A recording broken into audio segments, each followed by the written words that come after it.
going home. The little piggies. For them, it's just another day. For me, today is not just another day. 20 years old. Look at old Granny creeping along. What was being 20 like for her? Going dancing? Dancing with a stranger, head spinning, forgetting that nothing's spinning the right way. Not the earth, not where she lives. Her father's a brute? Better to spin and forget. They've weakened that man even more. Where's his flabbiness leading him? Home from a comfortable job, saying yes all day, avoiding reading editorials, never having an opinion except when the boss wants him to have one, and then he has the right one. What do you think he would say about me if he had to make a report to the police? The man celebrated his birthday on a bench, sir. The young man appears to be an artist. He applied for admission into the academy. Naturally, he was refused. Naturally, well, the young man told the director of the academy that Greek values were destroying the German soul. He's against the Greeks? Yes, Herr Commandant. What does the director of the academy have to say? That there's no room in the academy for this sort of person. April 20th, 1909. It's getting dark, sir. In an hour, it'll be night. Yes. In less than an hour, it's time to go home, sir. Wasn't today a lovely day? Very lovely, sir. And now it's almost night. Today was April 20th, 1909. Don't you feel there was something special about that day? Typical spring day. My birthday. Ah, yes, I see. A birthday is not like any other day. How old are you then? 20. 20. Happy birthday, Mr. Adolf. Happy birthday, Mr. Adolf. My 20th birthday. The dreams I had about the future. You probably have a lot of your own dreams. Yes.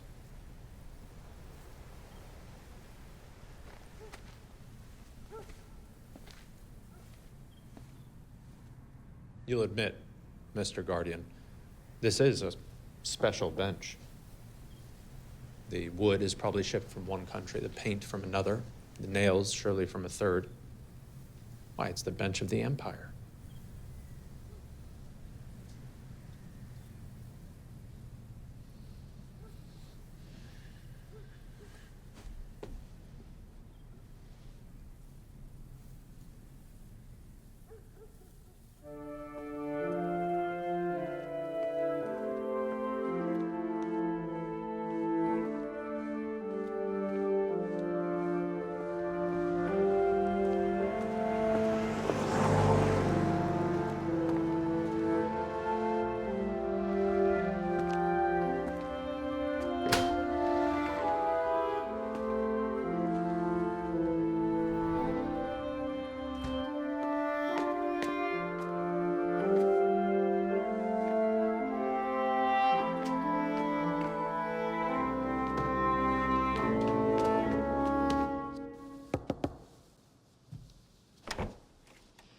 I'm here to see the doctor. I have an appointment.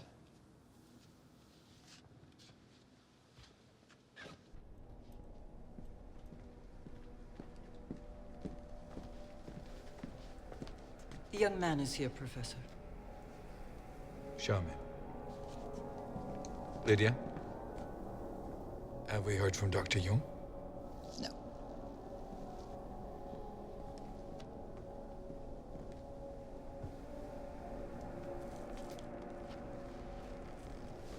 Professor Freud. Hugo Hausler. Thank you for seeing me so promptly. Please sit down.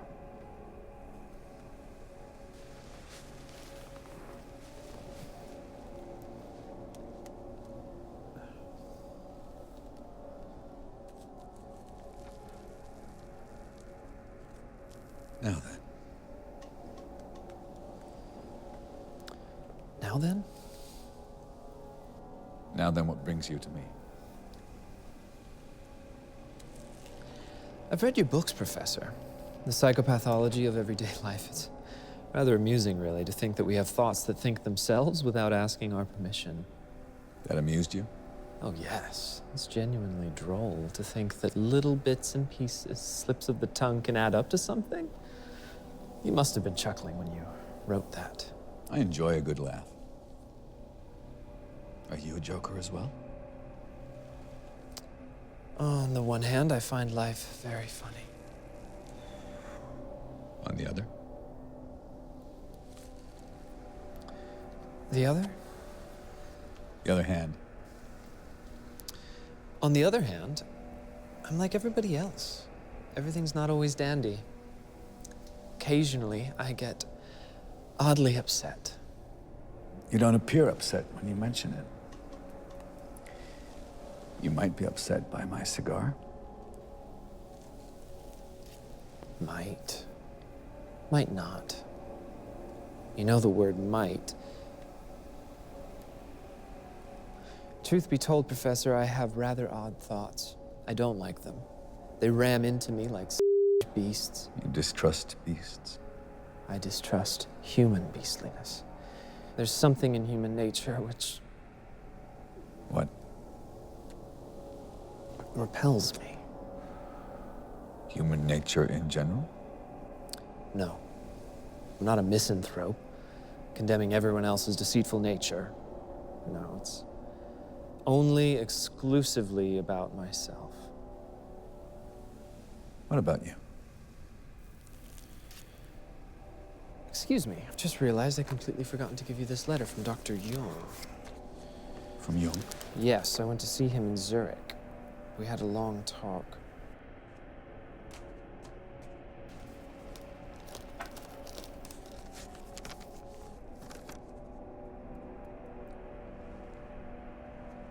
Why did you choose Jung? He's a friend of the family. He thought it might be interesting for me to be psychoanalyzed by you, adding that it might even be interesting for you. For me? That's what he said. I think he explains it in his letter.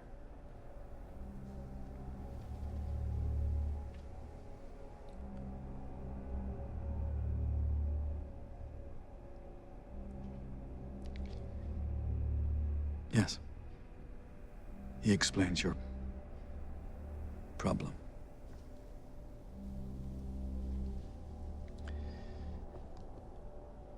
Listen, my dear friend. I'm going to read his letter to you out loud. So you can tell me if you deem his findings correct.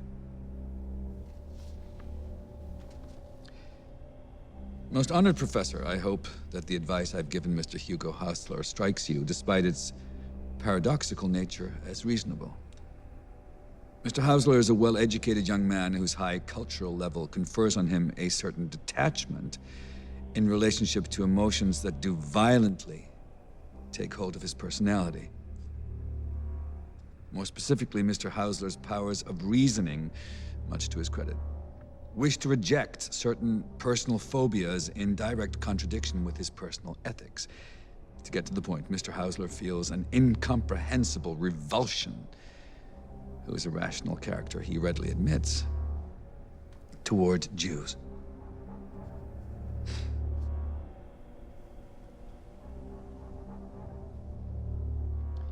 That said, Mr. Hausler has at length discussed with me the horror he feels on listening to anti-Semitic diatribes, the threats against Jews made by Schoenerer, founder of the Pan-German Party, and his followers shock the humanist in him. He is equally mortified by what the followers of Schoenerer publish in their magazine Ostra. When Mr. Hausler came to see me, stating that, in his opinion, only an Aryan doctor could understand this problem enough to help him resolve it, I took the opposite tack. I said that though it might be more difficult, it could be more beneficial to hit the problem outright by consulting a Jewish psychoanalyst. Naturally, I thought of you if you'd accept the challenge with my most respected esteem. Carl Jung.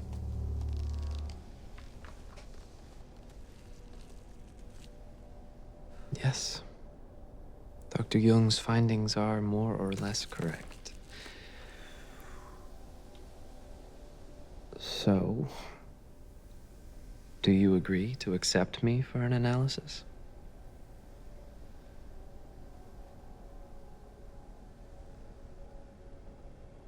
Accept.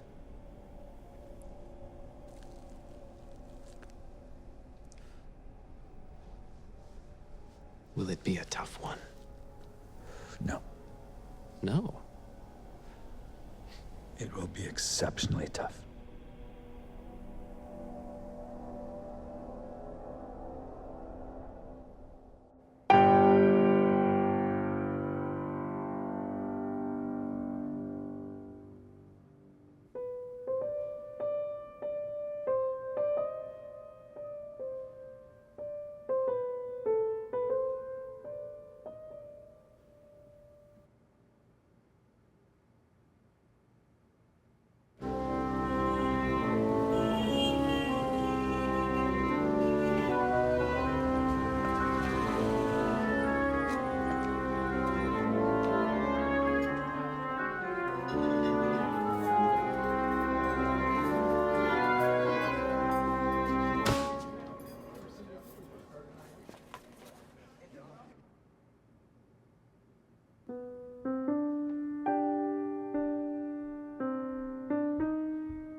May I see them?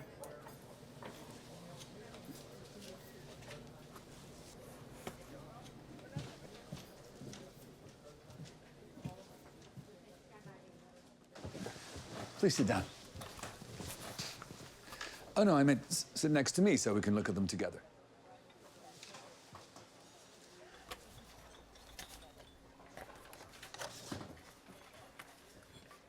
This watercolor of the Parliament is impressive. There's 20 crowns. Expensive. Yes. Perspective of the building's very good. Cut to a T. Everything's there? Not quite. You see, there's something missing here. Yes, I know. Why?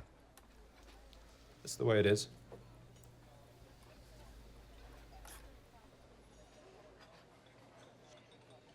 You don't like the statue of Athena? You could say that. Let me guess the reason. Because it is too well proportioned. You're influenced by modern art, the breaking down of human proportion. Yes. Yes, that is quite obvious here. Where? What is it? Well, the people in front of the building, their bodies are clearly out of proportion. That was what you intended. They're out of proportion? Yes, look. The head here's almost the same size as the torso, and the arms and legs are almost the same length. You do see. Yes. That's not the effect you intended? I'm really only interested in the proportions of buildings. Not human beings.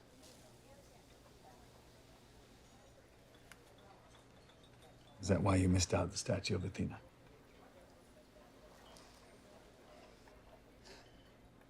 This is your signature? Yes. Can't make it out. Adolf. Adolf, Are you going to buy the painting or not? It's 20 crowns. you haven't answered my question. You want to know why? We don't need a statue of a Greek lady staring down her nose at us in the Ringstrasse? Yes. Because I don't take kindly to hypocrisy. The politicians make me sick, strutting around casting their ballots as if they were doing it for the goddess of reason, the rights of man. They know damn well that in ancient Athens, slavery was legal, while today, their laws pretend slavery isn't legal. Pretend? Take a walk on the Spittelbergasse.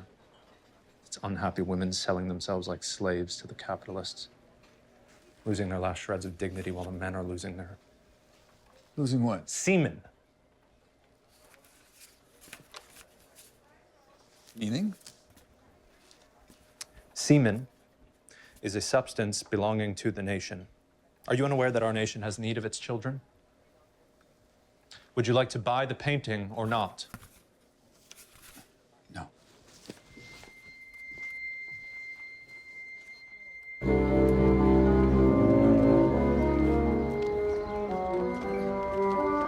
Move, please move.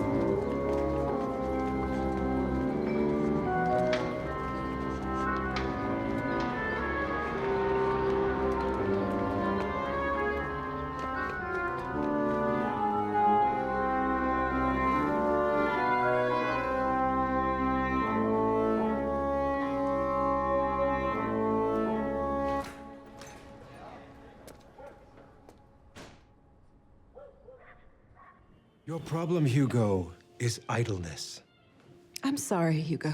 Your father means well, but he is without culture. That's completely false. Your son is an artist. Artists have to make sacrifices. I can make sacrifices. My dear boy, I'm afraid your mother made sure that you never wanted for anything, and the result is... Well, my dear, I have to go out. Hugo, walk me outside, will you?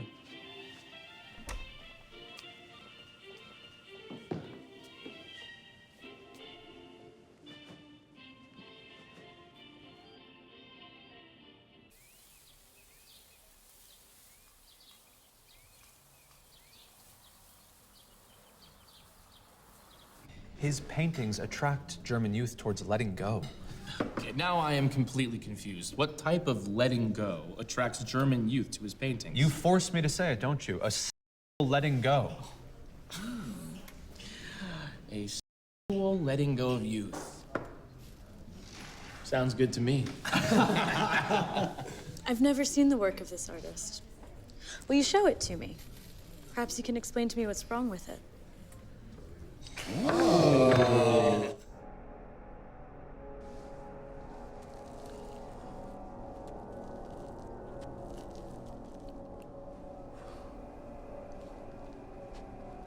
Stinks in here. It stinks of cigars. Suppose it doesn't bother you, curing your patients in smoke.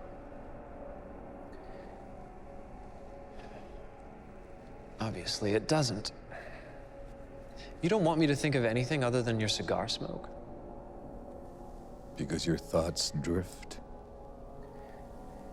Yes. I have thoughts. And they drift. If I let them.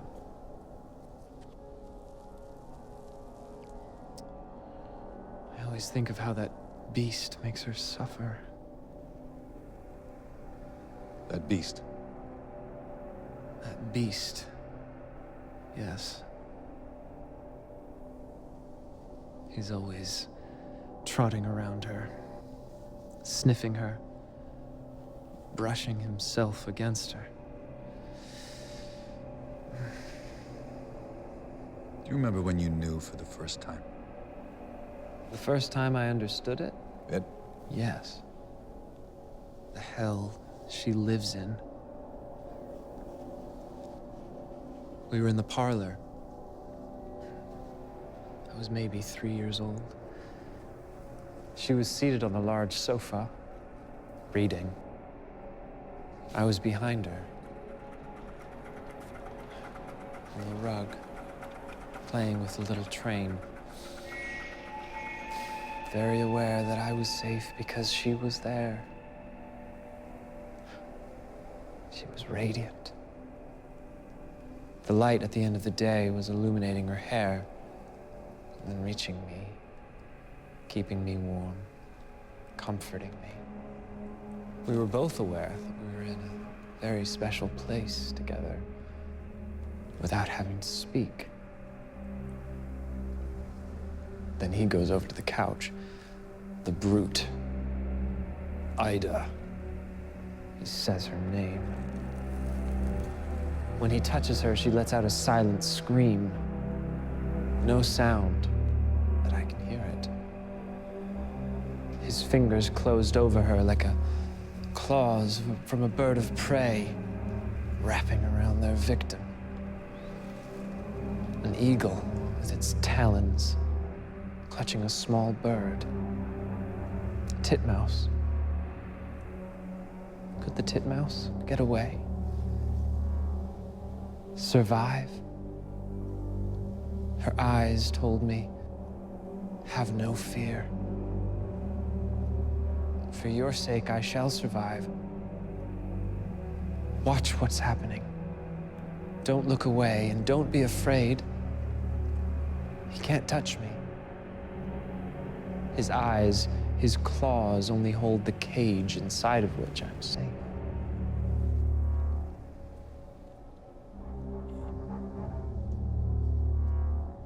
Your father reached for her soul, and she chose to give it to you. Yes. But actually, what were his grubby hands reaching for? His wife's soul? Or her body?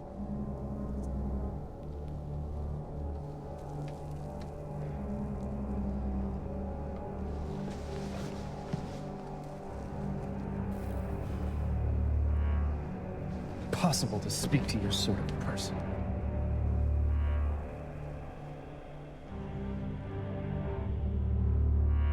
Who's that? It's the goddess Athena, protecting Theseus. That's a pretty picture for today's youth. If you crave victory, get a woman to fight for you, preferably a Greek one. My good sir, I sense that the idea of being protected by the goddess of reason puts you off. What? I said that the idea of being... When has a fight ever been won by Lady Reason? You don't actually believe that the liberals placed the statue of Athena in front of their parliament to serve the interests of justice.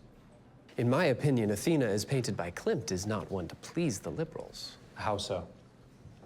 Look at how he's put the head of Medusa on her armor. If I met Mr. Klimt, you know what I would say to him?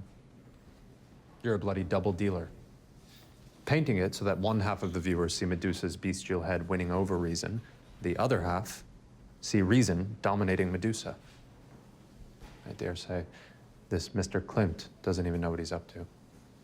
Interesting. Surprised, I can think. No. Yes. Yes, you are. You acted surprised. Why? Because I look... I think you've misunderstood. I was thinking... You were thinking that it's amazing that someone that looks as dumb as me could say something not so stupid. She's pretty. Let's go, Molly. Why? I'm tired of being insulted by one of the elite. No, please wait. I sense that you must be an artist yourself. Am I right? Such a pleasure to meet you, Adolf. You've saved our son by bringing him back to art that is about health, not sickness. I want to buy 2 paintings. One for me too, Mommy. 20 crowns, each one. Oh, what a bargain.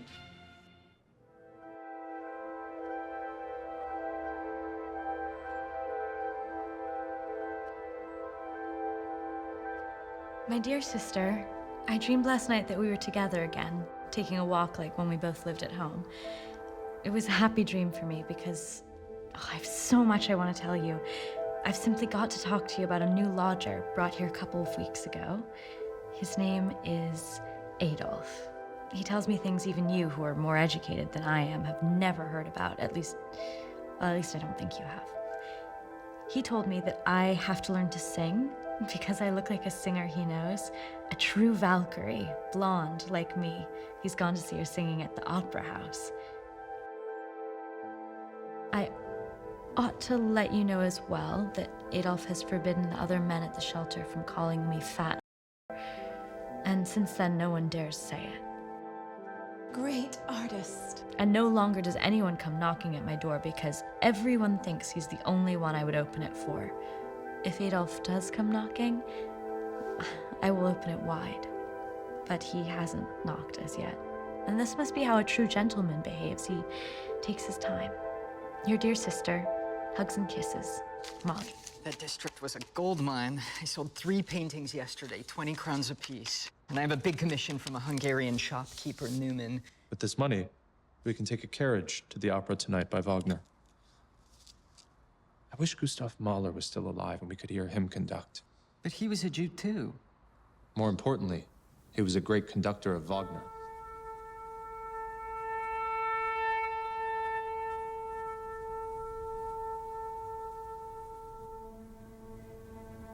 Did you know, my dear sister, that in ancient times our ancestors lived in the woods? Gods and goddesses lived among them and instilled in them their own life force without losing it themselves.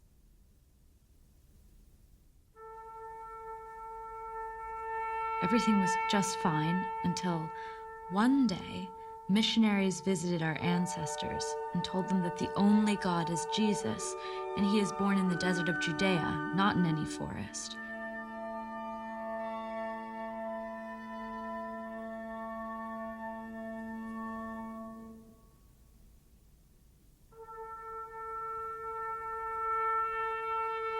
Our ancestors were very gullible. They trusted everybody, and since the priests were smooth talkers, our worthy ancestors believed that the time for their gods had passed, and that now it was Jesus' time.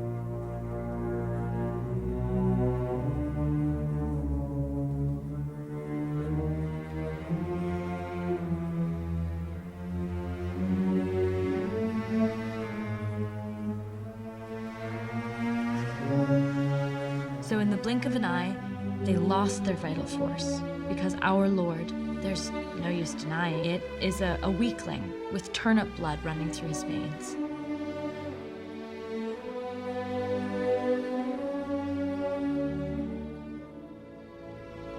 Fortunately, among our ancestors, there were a few people, like Adolf, who could think for themselves. You couldn't make fools of them. They went right on with the forest gods.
I'm going out. Do Do you need anything, Professor?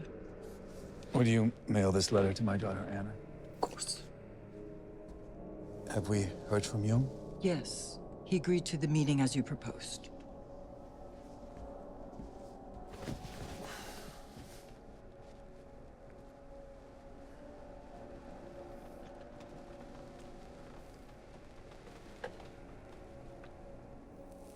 I almost didn't come back. You're so vulgar.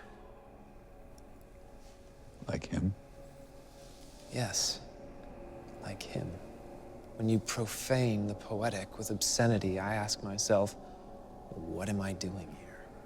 Let's not be so evasive. What obscene word did I use? The word body. It's so vulgar to speak of the body. Of your mama? It's not in that sense that the word is obscene. It's when you said... The body of his wife. Yes, when you said that. Is she not his wife? Yes, she's his wife. But... But her body isn't. Right. Her body isn't. You said you remembered him taking her into his arms. What could be more unremarkable than a man taking his wife into his arms? You didn't listen to what I said. What I said was when he took her into his arms, the poor darling's body was absent. That's what the look told you? Yes. Why do you call her the poor darling? The poor darling is my way of specifying that she had no choice in the matter. She was forced. Why forced? What stopped her from leaving? In fact, she did leave because her body was totally absent. That's why he can never reach her soul. Never. Can you imagine what a woman like her feels when she finds herself in the clutches of an animal like him? Do you feel it? Obviously, I feel it. Although you're not her. Are you? When he put his hands on her, it was as if. You were her. Yes. It was horrible. His grubby, vulgar hands. Out to get hold of what? I already told you. Her soul. You said he wanted to grab a small bird, a titmouse. Titmouse, yes. The Cretan thought he could do it by touching her body. He didn't realize her body would be without warmth. What? The Cretan assumed her body would be warm. He was a Cretan because his grubby, vulgar hands wanted to acquire their opposite in the same way they've acquired everything. By force, by money. Look at that beast that claims to be my father. The only way he can make himself presentable is by stealing other people's beauty. Right from the very beginning, he wanted to steal her beauty. Well, he can just wait. She's never given him anything. And yet here you are. And those grubby hands held her down. She didn't say no. You're shocking. I said that in that moment she cried out. You said she cried out silently. Yes. And in that silence, I heard her scream. And she knew I heard it. You still haven't answered my question. Why didn't she scream out loud, using her voice?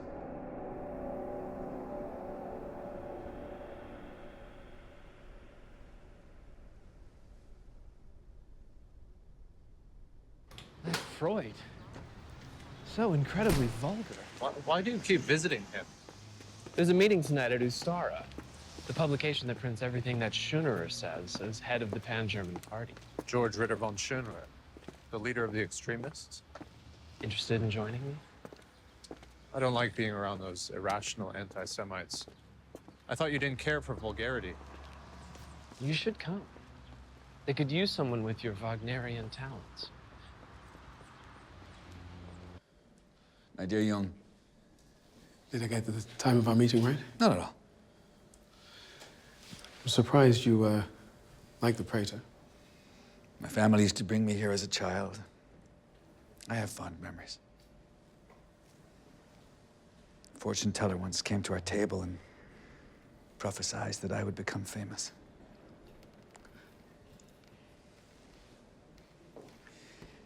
Now that you've come all the way from Zurich, I expect you want to hear about the analysis I am conducting with Hugo. Regarding Hugo and his family, there are certain things I preferred not to put into writing. To begin with, Hugo's maternal grandfather was Jewish. Naturally, Hugo doesn't know. How do you know? I'm a friend of the family.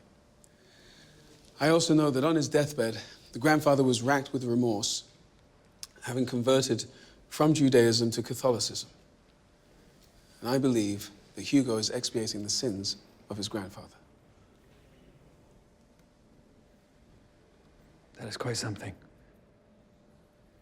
Are you sure of this story?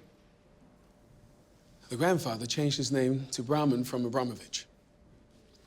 Here's something that I thought would interest you. If Hugo's fear of Jews doesn't stem from himself, but his grandfather's unconscious, it raises the question, how can one know unconsciously what went on in preceding generations? Can the unconscious have access to something that exists on its own, outside of one's own self? I can see where you're leading me, Carl. Where? To your idea of an unconscious knowledge of something that is outside of a person's unconscious, that comes from somewhere else. You don't believe that Hugo could have an unconscious knowledge of his grandfather's converting? Yes, of course, but in a direct way, given his incestuous relationship with his mother. Oh, I think he absorbs every thought of hers and is not even aware he does it.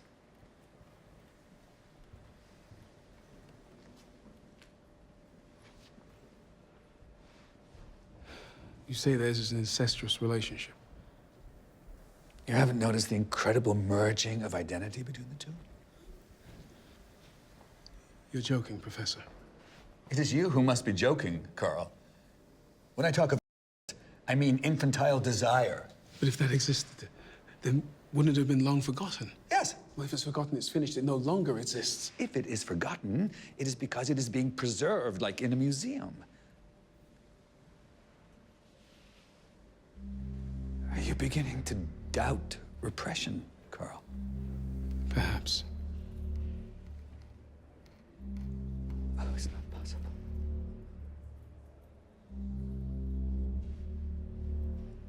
Let us talk as psychoanalysts. What reasons do you have? How could you doubt it? I find it difficult to believe in incestuous desire. Oh, I know that, Carl. That is why you have completely discarded my discovery that there is a law laid down by the father who forbids, and he does so without ever politely asking the child if it is acceptable. But dear Professor, what you are describing is the fear and trembling of Hebrews receiving the Torah on Mount Sinai.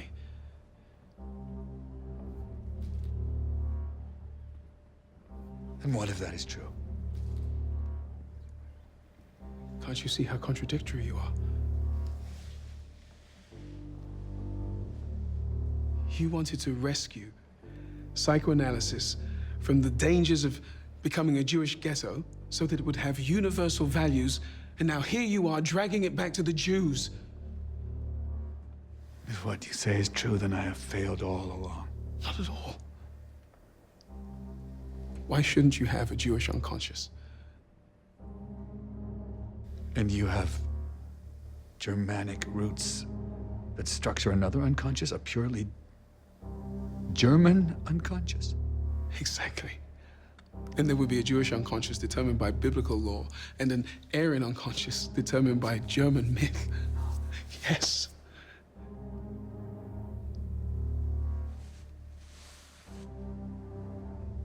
Why not?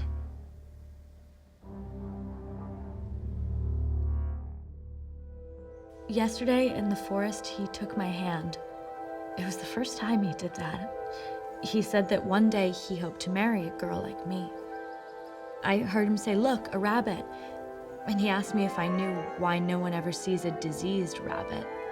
I said no, and he explained that it's because in nature there's no pity for the weak and diseased. In the world of rabbits, there is no "thou shalt not kill," but only the purity of nature's law. He said that I represented all that a man like him could hope for in a German girl. Absolutely everything. Except one thing.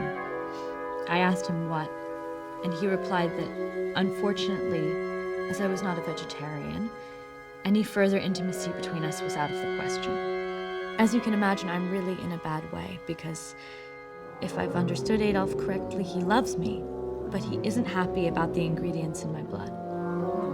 Your loving sister, Molly. Adolf, stop hammering. Let the professor finish, Adolf. The lecture is over. I need to work here. Just let the professor answer a few questions. That's the way things are done. Excellent question. Excuse me, Professor, but how do you think you're going to transmit your love of the universal empire to the Austrians? By way of laws, education, religious institutions, public opinion. Which laws? Those cleverly voted in by a parliament of the elite to stop the needy from getting out of line, tricking them into believing in the righteousness of such laws which relegate them to the slums. Your being a Marxist doesn't bother me, but that's no reason to denigrate our laws. They allow the neediest to attend schools, to enlist in the army. Yes, it allows the neediest to so look up to your culture, to your material riches, that unconsciously they become slaves of the system.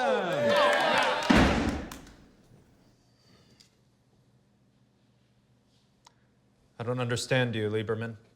What don't you understand?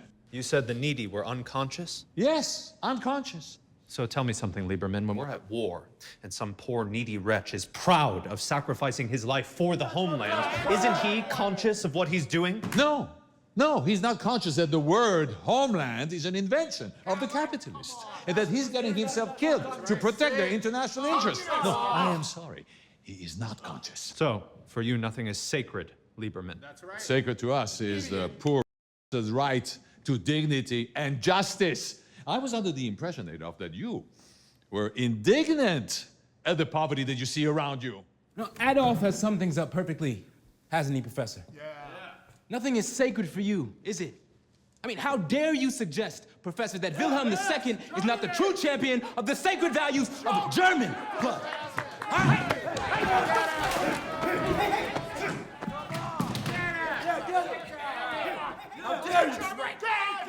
So do you remember what you told me about Schonerer and the publication that supports him, Mustara? I'm afraid I don't remember. What did I say? You said you would never go to a meeting with them because you despise their vulgarity. I said that? I did. And I agree. I despise it too. How can my Hugo frequent such people?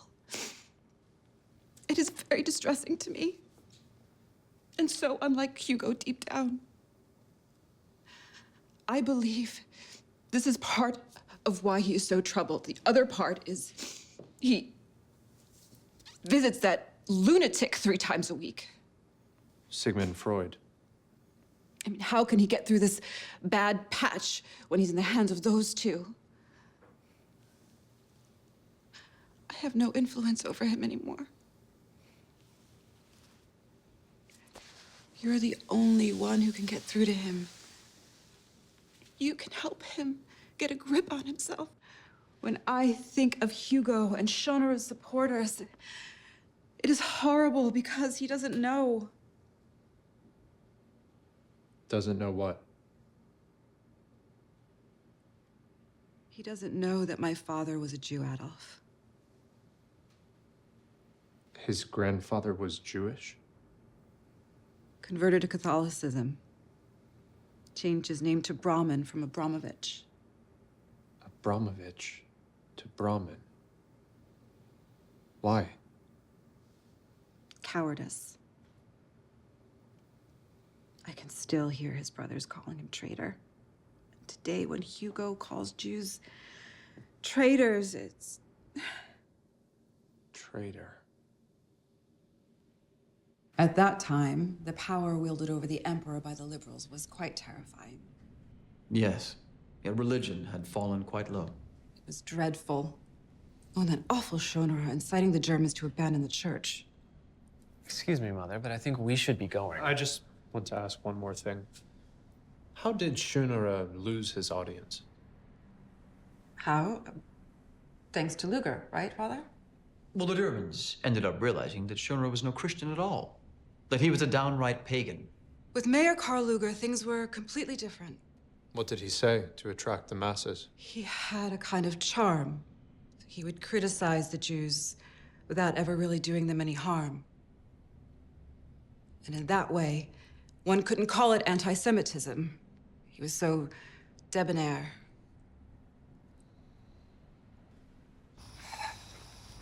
Damn it, gonna be late. You asked so many questions. We're all brothers and sisters? It's the Jews invented that. Why? Self-interest. They're all traitors. What? The Jews are all traitors.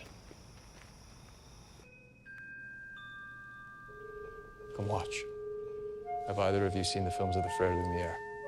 This is my friend Adolf, whom I told you about. Welcome to Ostara. You're a man of the spectacle, aren't you, Adolf? Molly was sharing with us some of your thinking, Adolf. Don't look at her that way. You are among friends. It would appear, Adolf, you've had a lot of good thinking on your own. But you are still in the dark. Your eyes haven't been opened. Earlier this evening, a priest at Hugo's house said something rather interesting about the laws of Moses and that of Marx being the same. Father Matthew, yes. His usual dribble about biblical law. You saw through it. He tells the good people that biblical law, the Old Testament, has had its day. That's when he does the card trick. Having distracted your attention, he slips in his new law, that of little Jesus. What do you call the law of Jesus? The law of love, my young friend. On one hand, he must have told you that we no longer have anything in common with the Jews. And on the other, he serves you up to Jesus, conveniently forgetting, of course, that Jesus was the Jewiest of all Jews. Well, how's that? Well, his mother was Jewish, for a start. The Virgin Mary was Jewish. A very good question, miss. I as well think she possibly wasn't. Despite Christian propaganda, she was most definitely an Aryan. Born in India. He was the Jewiest of Jews because he took it upon himself to announce, as we all know, that his father was the universal father, and that we all have the same father. You, me, Jews like Karl Marx, we're all brothers. Germans, Czechs, Slavs as well. And that isn't true. Here you have the living example of an adorable young girl, blonde as wheat, but proving to what an extent Germans have been contaminated by people like Father Matthew. What do you mean? Shh. Let her speak. Why should she be quiet? Ask your question, miss. Are you Protestants? No. But I agree with Luther when he denounces corruption in the church. When our German ancestors conquered the decadent Roman Christian Empire, they were converted to Catholicism and forgot the force that was in their blood. I have difficulty with this. I don't understand how, since they were the most forceful, they could forget their force. Look how in the 5th century AD, Clovis had himself baptized so he could become king of the Franks. In selling himself to the church, he sold his pure German blood and let it be diluted into the sewer of the universal Christian brotherhood. The ones that don't dilute their blood are Jews. Do you think that's an accident? It's to keep their force. The Jew is the key to everything, Adolf. You're silent, Hugo? Hugo, don't tell us you've actually been taken in by Freud's writings. Are you not taken in? I am not taken in by a man who talks about a universal unconscious, and in reality, is peddling the existence of a Jewish unconscious. The movies interest you, Adolf. Well, what interests me is that we're all seeing the same thing. In a theater, the view from each seat is different, but watching a movie, we're all seeing the same thing.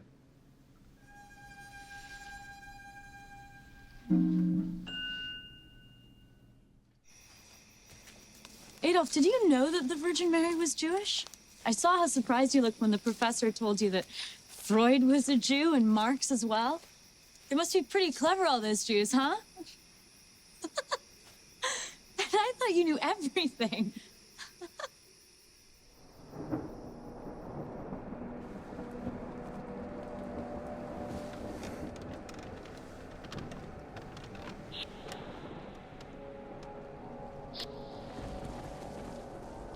How does it make you feel, dear Professor, to have an anti-Semite on your couch 3 days a week?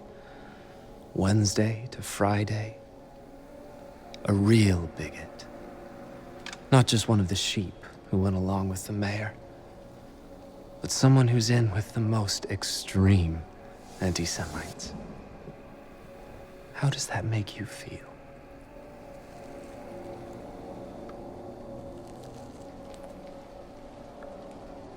You don't answer? Is that the rules of your game? A little facile, no? Anything else? What do you mean? Anything else? Have you got anything else to say? You don't give a damn about what I have to say. I'm saying I hate you, and you don't care? Just because you said it doesn't mean I have to believe it.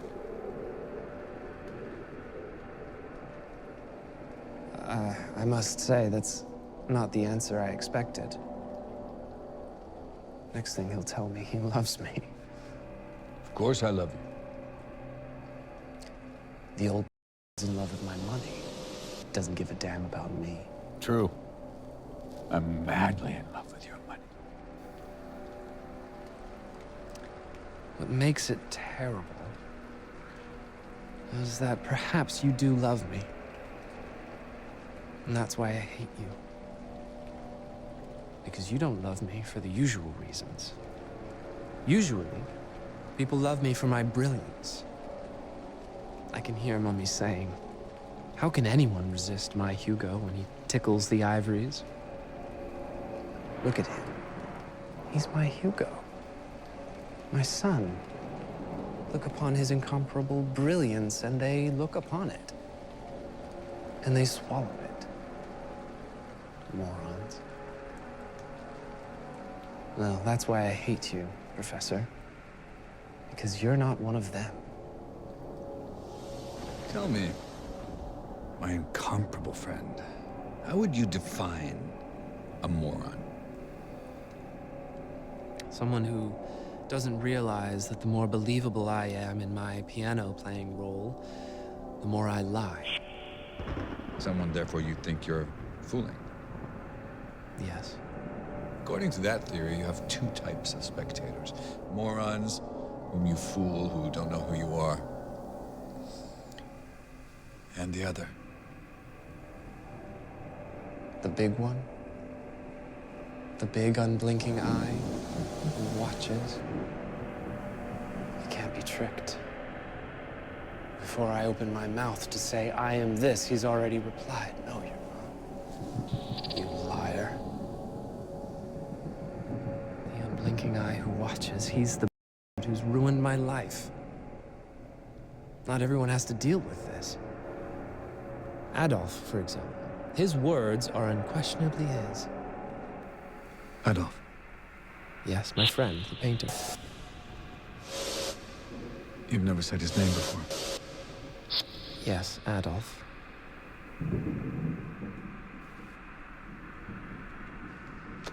Oh, God. God, why can't I be more like Adolf? Like the men who lead Ostara. They're not bothered by the big eye telling them that they've made a mistake in being anything other than what they are. What are they? They're not sitting around waiting for what they're not yet. They're what's always been in them. A sacred substance. The blood of their ancestors. Is nothing sacred for you, Dr. Freud? Yes. But not dime store sacred. What's dime store sacred? Idols. Is Aryan blood an idol?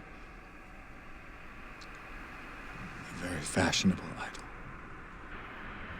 Do you know, Professor, why your God the Father was incapable of telling the Jews exactly what he wanted out of them?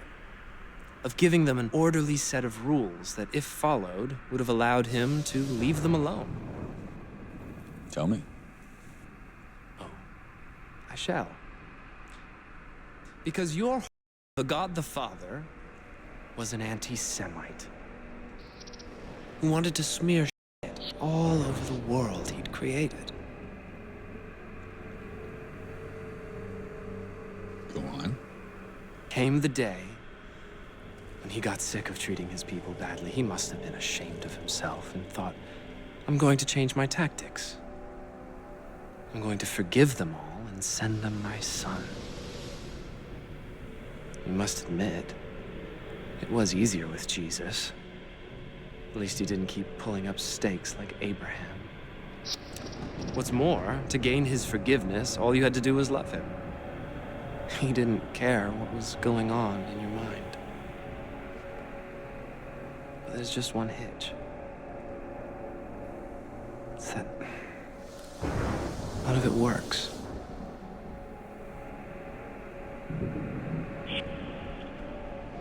Why is that? Because I can't believe it. When I hear him crying out on the cross, "My Father, why hast thou forsaken me?" How am I supposed to stop feeling forsaken when even he couldn't figure it out? Look around Vienna. What do you see? I see Adolf back on that stage again. Get him down. I've substituted a paintbrush for my hammer. Let's just listen to what the professor has to say. Look around Vienna. What do you see? On the one hand, men waltzing. On the other, men shooting off their mouths at cafes. Do you think it was always like that? With words divorced from dance? No, gentlemen. Return to antiquity, gentlemen, to the Greek city-state, where music and words, Dionysus and Apollo, had not as yet been split apart, but came together as Greek tragedy. What is this, Professor? You want us to believe that thanks to a musical comedy, there was no longer a struggle between classes? I would have been astonished, Lieberman, if you hadn't trotted out your usual red catechism. Astonished, yes, Lieberman! If you and your friends were capable of understanding that certain men could go beyond their own selfish needs, the base demands that you pamper up with your so-called class struggle. What a pity, dear Adolf, that you feel compelled to shriek every time you open your mouth. I mean, that shrill voice of yours does take away the pleasure we might have had in hearing you out. And by the way, what do these letters you painted over the doors stand for? TWCC, TWCNC, or must we wait for your great play? I don't answer to socialist thugs. It's a pity that Adolf can only answer by an insult. Just a remark on the subject of universal values. Today's are Christian ones, very different from the pagan values of the Greek city-state. Honish, Do you see how he always gets to the essentials? Might I ask you a question, Professor? I think he just adores saying professor. On the day when we witnessed the creation of the all-inclusive German Reich, do you think, Professor, that that achievement will have come from our allegiance to Christian values or to pagan values that are truly German?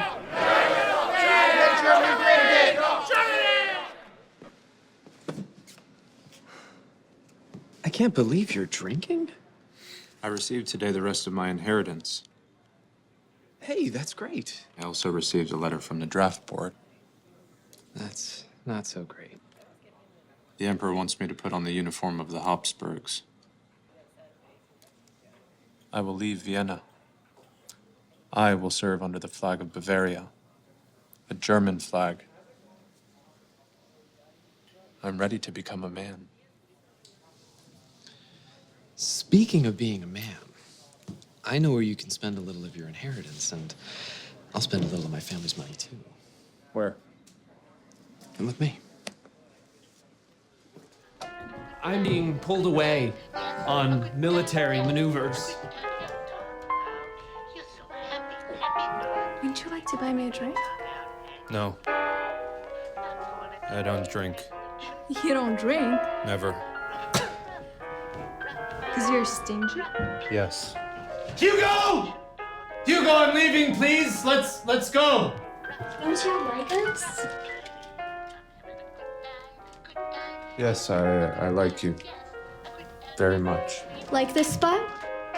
Have you been here before? Who's the proprietor?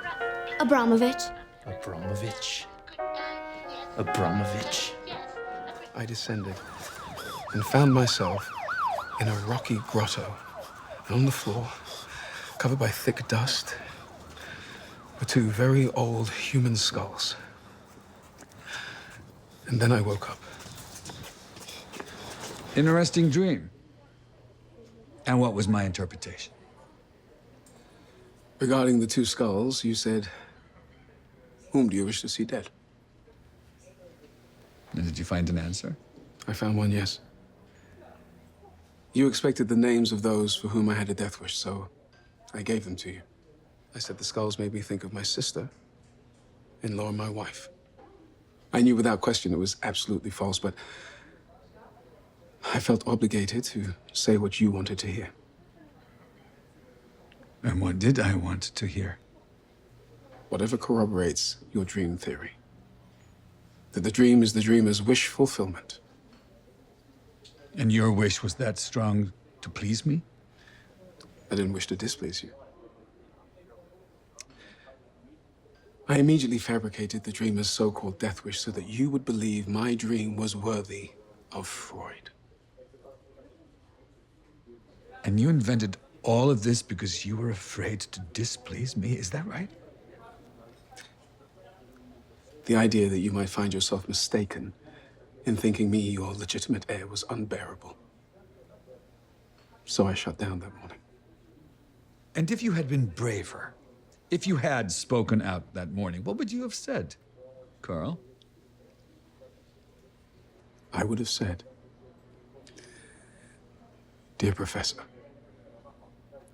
I am sure there are dreams that betray the existence of unconscious desire, but there exists as well a realm of the unconscious that is deeper than yours, that goes beyond your thoughts, dear Professor, and it has nothing to do with the desire created by the dreamer, but rather something the dreamer receives that existed before he existed." So your death heads are that famous pre-existent something? Yes. The very second you implied that for you, the skulls were nothing more than my way of materializing my own desire. And what was that, Gustav?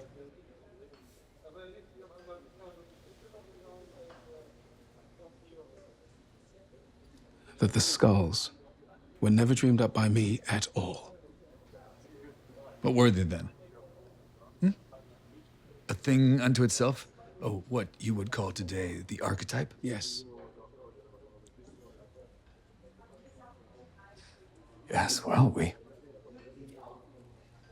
we have grown very far apart.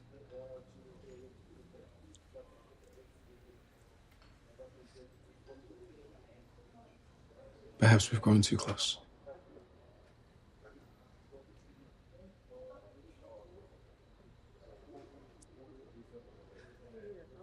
I'm the only one who's lived with your anguish, Professor.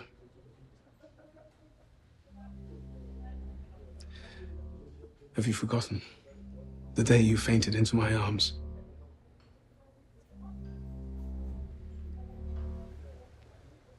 No, I have not. There's something else I've never spoken about. The look you gave me when you regained your consciousness. Coming out of that spell, at that moment, I understood the endless suffering of a man who's burned up all his energy, denying the world beyond, denying the existence of the human soul. I will never forget the look on your face. From the depths of despair, looking to me as if I were your father. That day, face to face, your eyes pinpointed for me the very nature of your despair.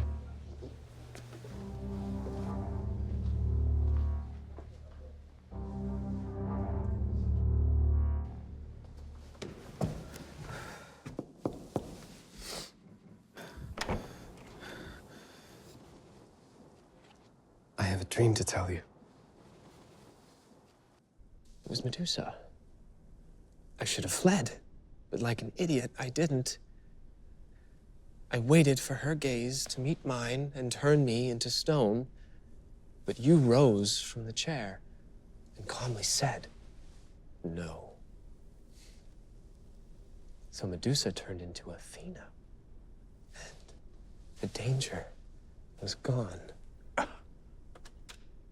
I must be dreaming. That's not everything. I think I have the interpretation. Well, go ahead. But, Hugo, I really would prefer if...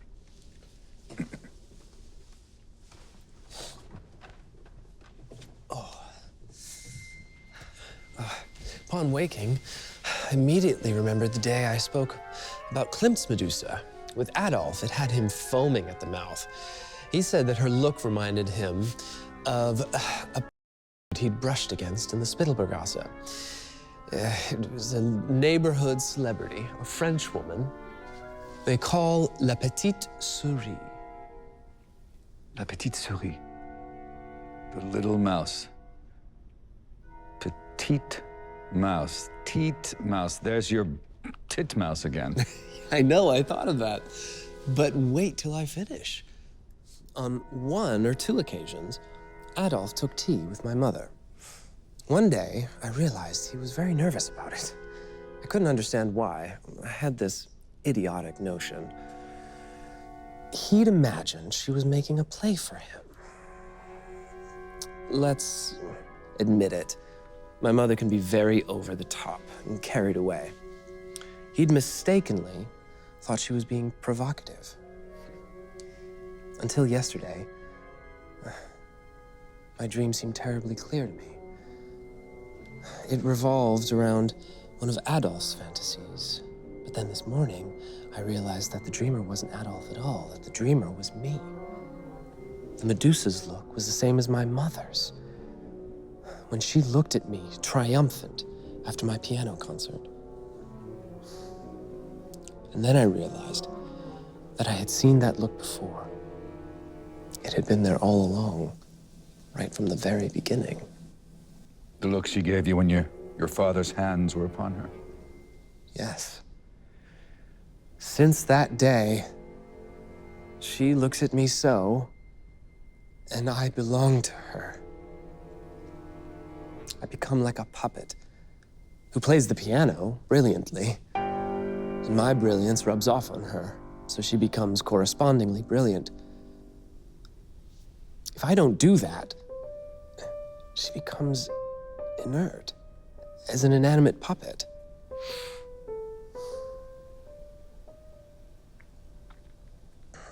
It's quite insane. Until now, I thought that my clowning was keeping her alive. Truth is, it keeps her like Medusa, like a zombie, whose only contact with the living comes from devouring them, sucking their blood. She's so famished, she can't think. She can't reason. Can't she reason like Athena reasons? Could Medusa become like Athena, goddess of reason? Your dream suggested. My dream does. But in reality, could I have escaped her gaze? In reality, could you have said no to Medusa? Could I have said the no that you pronounced? Because it was you that pronounced it. What of it? It makes me dizzy. To think that this no could change everything for her, for me. She'll have to find somewhere else to look, or something to take the place of gazing. She could reason. She could. That would give me some breathing room. I wouldn't have to always play the clown. It's incredible. Your insignificant little no is going to tear me apart because of the idea I have that it'll tear her apart. The idea, if she suffers, it's the end of the world. It's the end of a world. Not the world. A world. A world that had everything in it except 2 little letters. Dear little letters. Why didst thou forsake me? And where did you come from in the first place? Who are you?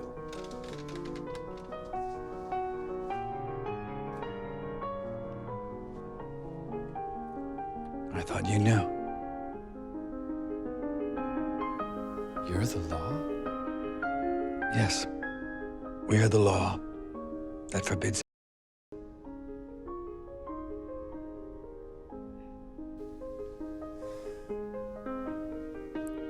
Do I loathe you or do I love you? Both. At the same time. At the same time. I remember our discussion about the law. I thought I hated it, and hated those who love it. You hated it because you loved it and it had disappointed you. It forsook you. And now, think clearly on. My father, why hast thou forsaken me? Him? My father? I hope you're not going to say that that's the bloke who occupies the slot of father. He couldn't say no to Medusa. Or he didn't know how. So he forsook you. He left you to her. And then, you came to see me.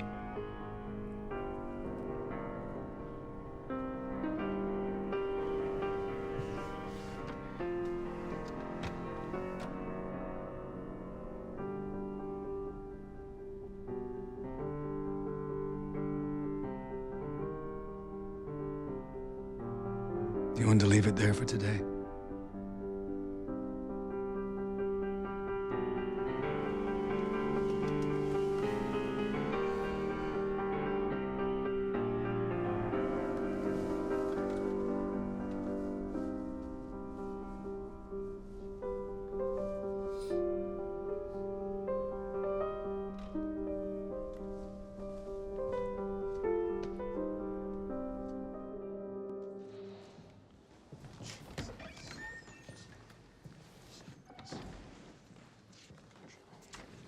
Boys? Hugo, you're on time. Thank you so much for accepting my invitation. Why did you leave without me last night, Adolf?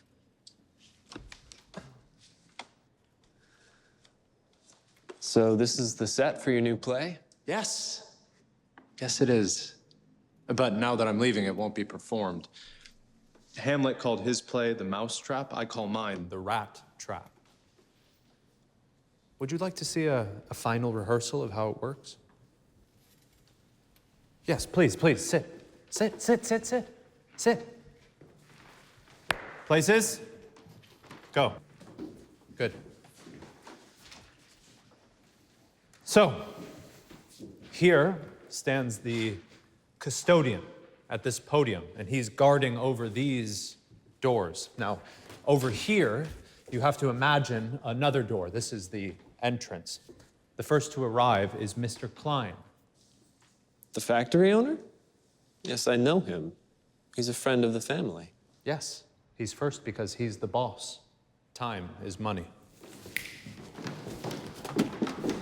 I received a summons. Your papers?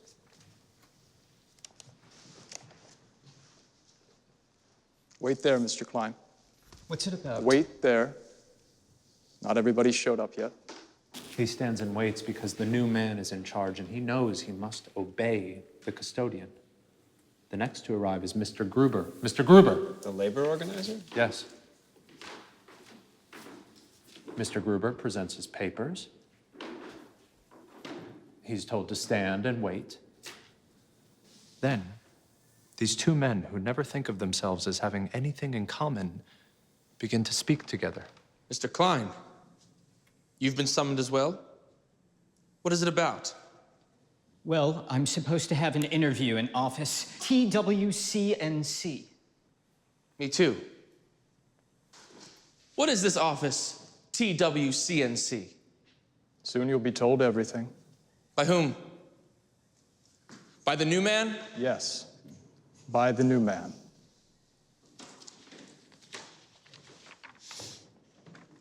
Have you seen him yet? No, but my sister has. She heard him speak yesterday at the meeting. He's going to change everything. Dr. Schulman arrives next. The psychoanalyst? Yes. You hardly have enough actors to play all the roles. That will change. Father Kung enters next. Dr. Schulman, Father Kung, they present their papers. They're told to stand and wait. Then Mr. Klein begins to grow impatient. He's used to being in charge. Does the new man take an interest in you as well, Father? What time will we be allowed to go in? I have a board meeting at noon. The custodian doesn't answer.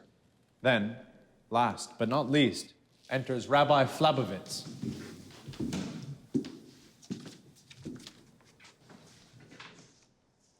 Wait there. I will let the new man know that everybody's here. The rabbi is surprised to see the father. I didn't expect to see you here. The Archbishop thinks we should talk to him. Given his youth and lack of experience, soon he'll need our help to run the country. He hopes that his infectious enthusiasm will change everything, but he knows he's going to need some enlightened guidance. I believe he stated the contrary, that the church had ceased to enlighten its followers a good 1,000 years ago. I know that's what he said, but... Please finish your thought. Maybe he does get a little carried away, but he knows he's going to need our cooperation. You really think he's going to need both you and socialists like Gruber? Our dear father is simply dreaming out loud. We at the labor union have no illusions about this new man. What does he want? Why did he summon me at the same time as the head of a red union out to sabotage our factories? I'll have a talk with the new man, sure, but not at the same table as a communist. I have nothing in common with Mr. Gruber. You do. What? You serve the interests of capitalism. Gruber those of Karl Marx. So? They're both inventions of the Jews.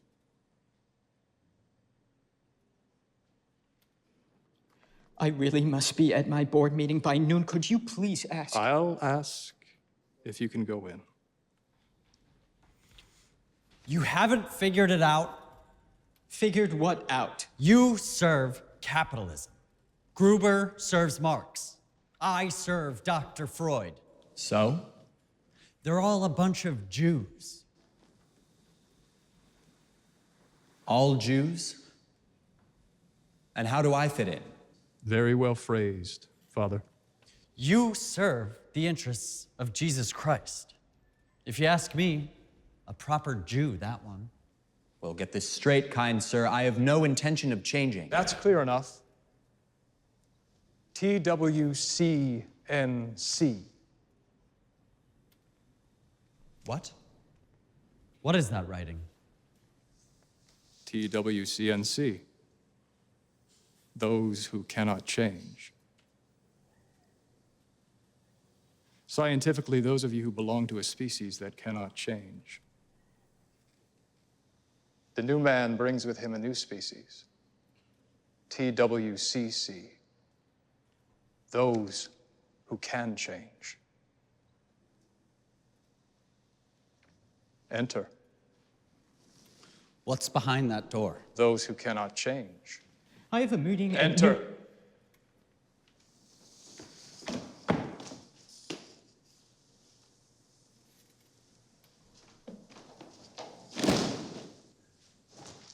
The only exit for you is this one. Naturally, your union buddies are inside there with you. Can I phone my wife? She's inside there already.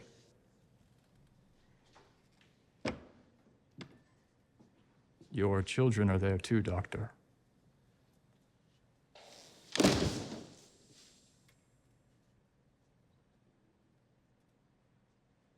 The Archbishop is also there.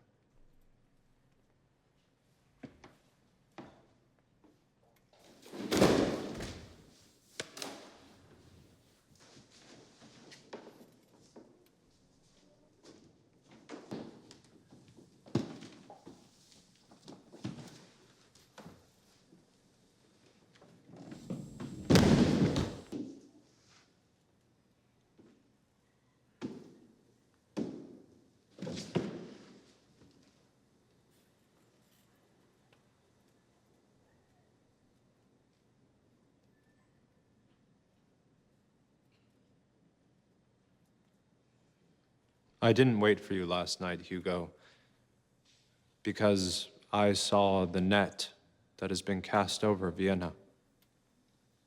It holds practically everything in it. The mesh is so finely stitched, Hugo. And you are unaware of being caught in it. There's one who is aware. The Jew. You are caught in Freud's netting. The poor union workers are caught by Marx. The poor Christians are held in the net by Jesus, Mary, Joseph. You're all in it. You don't know it. I know it. You don't see it. I see it.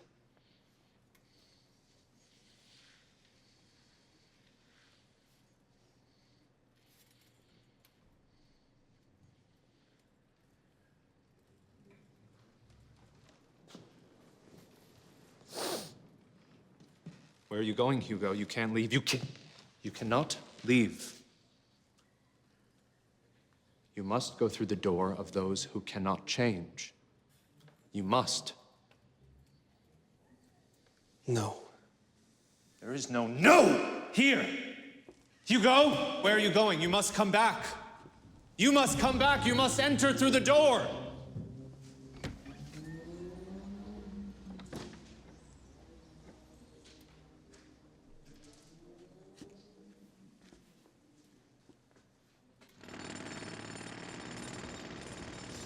I will be back. When? I'll be back. But when? First, tell me what you've understood. I can't explain it to you. You think I understand nothing, but at least I understand that those people at Austria are monsters. They are wrong about some things. Is that what you've understood? One thing, Schönerer should have never become a deputy. That only locked him into their party. He ought to behave like Karl Luger. Glad you've understood that much. What they needed was a third person, someone like Luger, who would have known how to talk to Christians. And at the same time, like Schönerer, up to the task of destroying their God without making it obvious. Destroying God? Yes. Yes! I told you you wouldn't understand. That's what you've understood. Look at this old lady.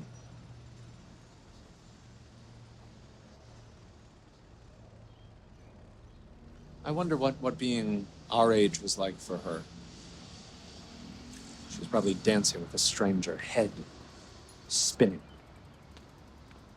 Forgets that nothing is spinning the right way where she is, not where she lives, not the earth. Well, her father's a brute. Better to spin and forget. Forget it. The beautiful blue Danube.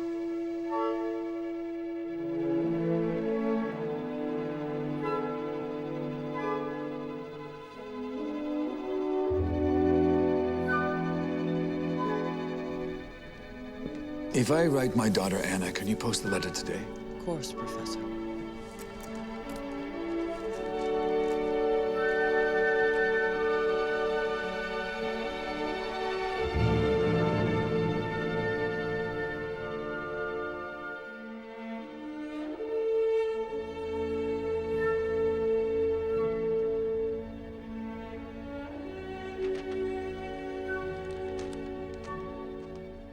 Dear Molly, by the time you get this letter, I'll be in Munich, as you might have guessed.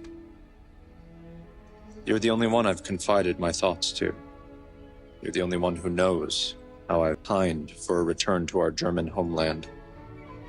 My decision was sped up by the Emperor's draft board, out to get me.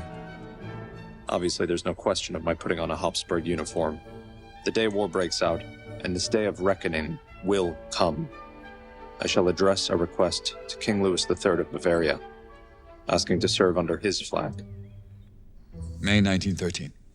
Dear Anna, my book, Totem and Taboo, comes out today. Unequivocally recording the absolute break between psychoanalysis and the Aryan universe to which Jung is now headed.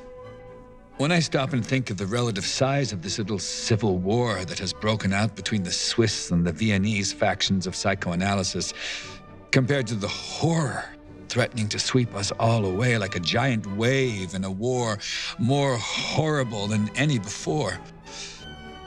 Still, it can't stop me from personally feeling this moment as catastrophic.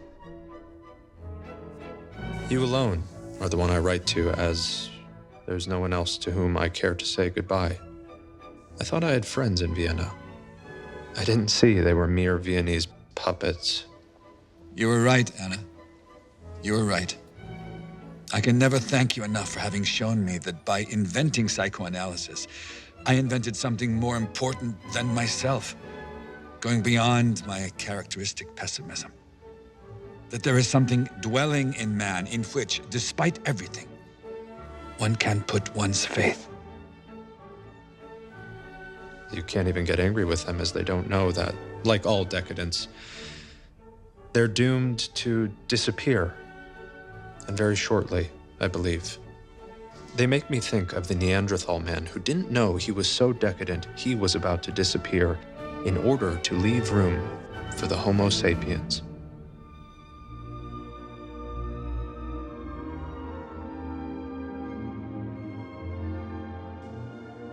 Who is the new man about to surge forth and rid us of today's poor excuse for Homo sapiens?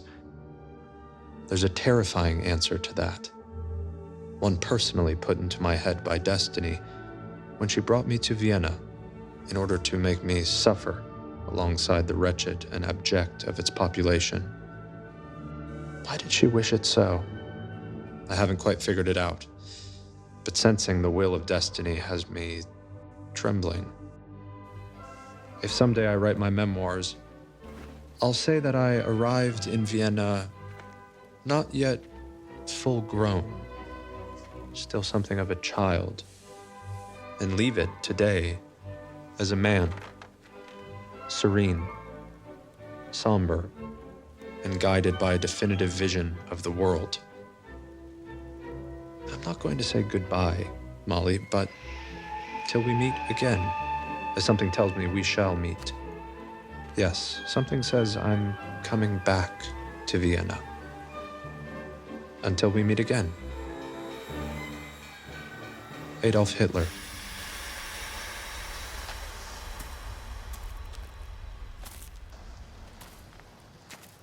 Papers, please.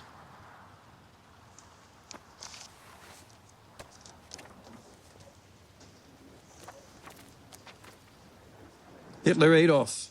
Yes.